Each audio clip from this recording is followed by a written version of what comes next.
नमस्कार मैत्रिणींनो, आज आपण बनवणार आहोत कारळ्याची चटणी. आमच्याकडे याला कारळे म्हणतात, पण काही ठिकाणी याला खुरासणी असंही म्हटलं जातं. तर सोपी आहे रेसिपी. 1 वाटी मी इथे कारळं घेतलेलं आहे आणि तडतडेपर्यंत असं चटचट वाजेपर्यंत आपल्याला कारळं भाजून घ्यायचं आहे. हे चटचटायला लागलं म्हणजे आपली कारळे जे आहेत ते छान भाजलेले आहेत. त्यानंतर त्याच वाटीने इथे मी पाऊण वाटी एवढं तीळ घेतलेलं आहे. तीळही लालसर भाजून घ्यायचं आहे.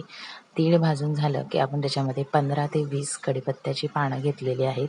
तीही अशी कुरकुरीत होईपर्यंत भाजून घ्यायची आहेत, काढून घ्यायची. त्यानंतर 1 वाटी मी इथे शेंगदाणे भाजून घेतलेले आहेत. त्यानंतर 2 ते 3 गड्डे लसणाचे घेतलेत, 2 गड्डे घेतलेत मी लसणाचे, तेही भाजून घ्यायचे आहेत. त्यानंतर एका वाटीमध्ये मी हळद, चटणी आणि मीठ हीच मसाले ॲड करून आपण मिक्स करून घेणार आहोत.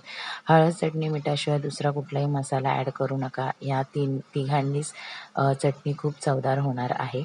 तर इथे आपलं सर्व जिन्नस भाजून तयार आहे.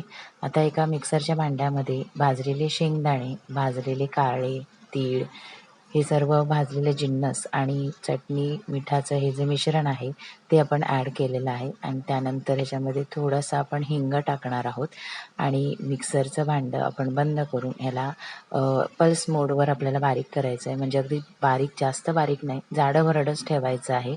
अशी ही कारळ्याची चटणी आपली इथे तयार झालेली आहे.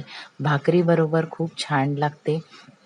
तुम्ही काही फळभाज्यांमध्ये सुद्धा या कारळ्याची चटणी जर ती टाकली तर त्या भाजीचा दाटसरपणा वाढतो आणि त्याला चवही खूप छान येते आणि पौष्टिकताही वाढते. तर अशी ही कारळ्याची चटणी पटापट होणारी आहे. कधी काही नसलं भाजीबरोबर, भाकरीबरोबर खायला, तर भाजीच्या ऐवजी ही चटणी खूप छान लागते. तुम्ही नक्की करून पहा. आय होप तुम्हाला हा व्हिडिओ आवडला असेल तर लाईक, शेअर आणि सबस्क्राईब करायला विसरू नका. Thank you.